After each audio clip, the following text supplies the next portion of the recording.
There is a plastic jar sitting on a grocery store shelf in town right now, over between the jelly and the saltine crackers, and it costs about $2. 10 steps away in the sporting goods aisle, there is a whole wall of deer attractant. Glossy bottles, big antlers on the labels, $15, $20, $30 a piece.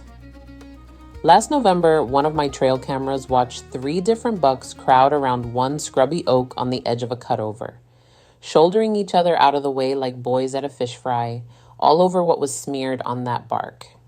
And what was smeared on that bark came out of the $2 jar. Now, the companies with the television shows and the pro staffs will never say one word about that jar. And it is not because the thing doesn't work. It is because there is no money in telling you. Stay with me to the end, friend, because the reason a grocery jar outpulls the fancy bottles comes down to one smell every whitetail in this country grows up on. And once you understand what that smell is doing out there in the timber, you will never walk past the Attractant aisle the same way again. I'm Donna Larsen. I'm 52 years old. I live in the Northwoods of Wisconsin, and my dad, Ray, had me in a deer stand before I was 8. I shot my first buck at 11 with his old lever action 30-30, and 44 seasons later, I run the same deer camp I grew up in. Most of what I know came from men who are gone now, and they would be tickled that you're hearing it. Now, let's talk about that wall of bottles, because I have stood in front of it too. Every September, the sporting goods stores build their pyramid of attractant jugs by the front door. And every September, good hunters carry a few of them to the register. There was a fella at the supper club where I tended bar for 20 years who dropped $60 on 3 different bottles in one season. That's a supper club story. But here's the short version. His cameras stayed empty, the first hard rain carried every dollar of it into the dirt, and the deer spent October pounding the white oaks on his neighbor's 40. The store-bought stuff has 3 problems, and they all cost you money. The sweet powders melt away in the first real storm. A pile of corn gets vacuumed up in one night by every raccoon in the township. And a scent cooked up in a factory to smell like candy or apples is a brand new smell in the woods. One a wary old buck has to learn to trust before he will ever commit to it in daylight. The old-timers never had any of those problems because the old-timers never bought a bottle. Long before Attractant was even a word, men like my dad were walking into the November timber with something off the kitchen shelf that solved all 3 at once for about $2. And hold on to that question I gave you at the start, friend. The one about the smell every whitetail grows up on. That question is the whole ball game, and I promise we are coming back to it. Now, this jar trick is one of 101 just like it that I finally wrote down in a book called Donna's Whitetail Bible, 101 Field-Tested Tricks to Stop Going Home Empty-Handed. It's written for the hunter who already does the basics right and still eats tag soup more seasons than he'd like to admit. It covers the problems that actually cost you deer, turning those 2 a.m. camera bucks into daylight shots, figuring out why a stand that always produced went dead, telling honest sign from lying sign, and hunting around everybody else's pressure.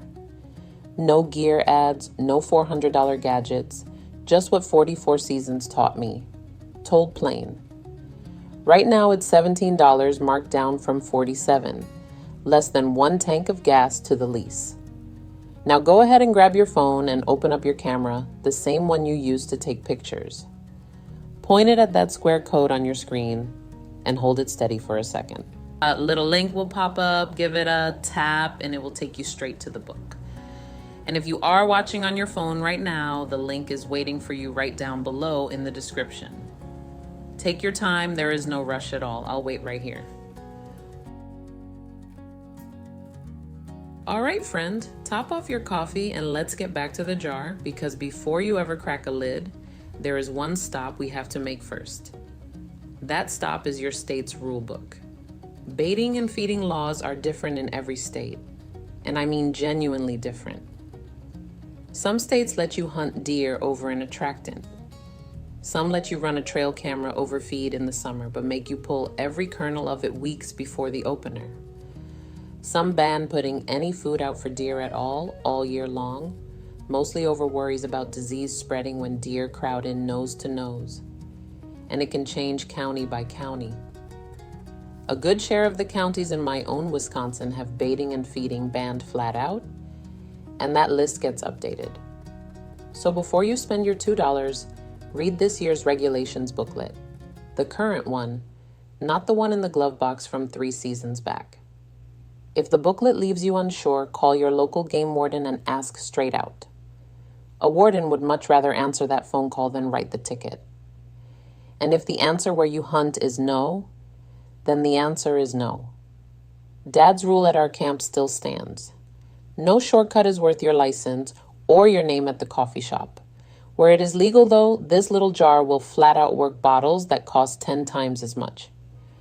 So let's go buy the right one. At the store, walk right past the fancy stuff. You want the cheapest creamy peanut butter on the bottom shelf, the store brand in the plastic jar. Around here, that runs about $2. That is $2, and the big name brand at $6 works not one lick better, so save the good stuff for your toast. Dad always said the deer don't care what you spent. Creamy or crunchy makes no difference to a whitetail either, but creamy smears easier once the weather turns cold. Do skip the natural kind where the oil sits on top, because it runs down the bark like pancake syrup and it's gone twice as fast. What you are really buying in that jar is roasted nut fat and salt, and in a few minutes I will show you why that pair matters more than anything in any bottle on that wall. Buy the plastic jar, not glass, and buy 2 if you run more than 1 camera. While you're in town, swing by the hardware aisle and grab a couple of deck screws, 3 inches or longer. That is your whole shopping trip. $2 a jar, 1 screw a piece, done. Out in the woods, you have 2 ways to run it, and both take under 5 minutes. The first is the smear, and it is as old as deer camps. Find a tree with rough, deep-grooved bark. A white oak or a black cherry is perfect. Scoop out a glob about the size of your fist with a stick or an old spoon. Smear it onto the bark at about 3 feet off the ground. That is 3 feet, roughly waist high on you and nose high on a deer. Work it down into the grooves of the bark so the rain cannot strip it off easy. And that is the whole job. The smear is my pick for a quick camera survey because the oil soaks into the wood and keeps whispering long after the visible glob is licked away. The second way is the screwed jar, and this one keeps working for weeks. Take the lid off at home and leave it in the truck.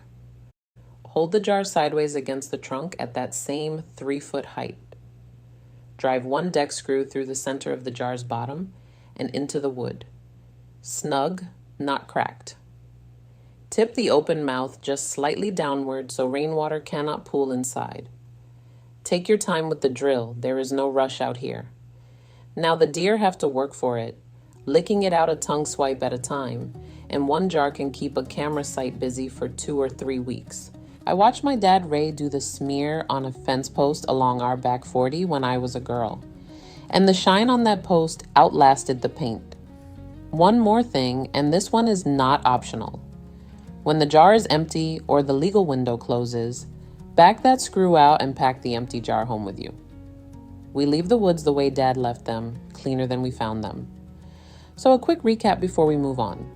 Rough bark, 3 feet up, smear it into the grooves, or screw the jar on through the bottom with the mouth tipped down and pack it all out when it's done.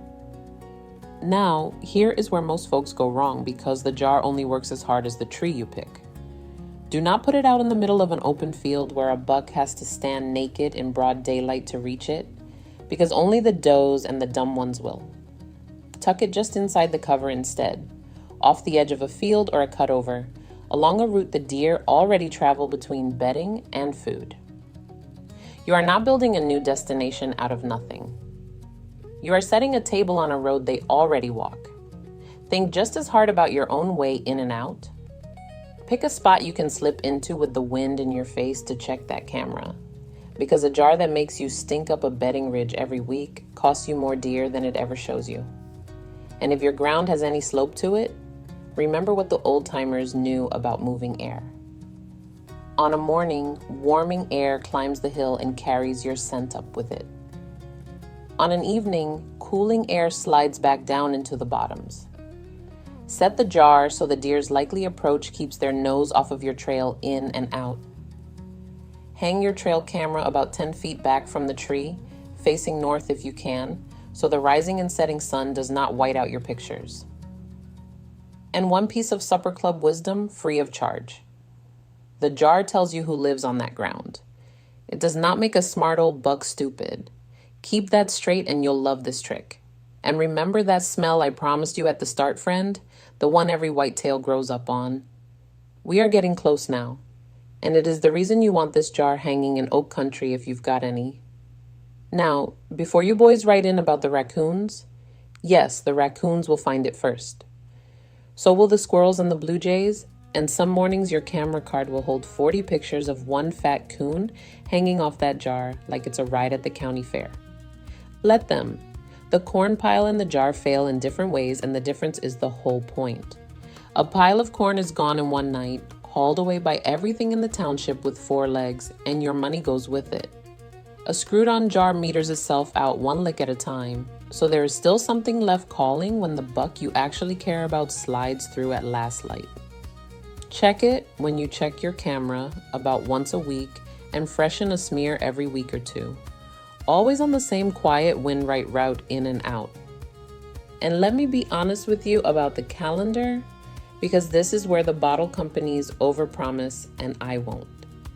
This trick is at its best in late summer and early season when you are taking inventory of your bucks, and again in the cold of December when the rut is winding down and fat means fuel to a worn-out deer.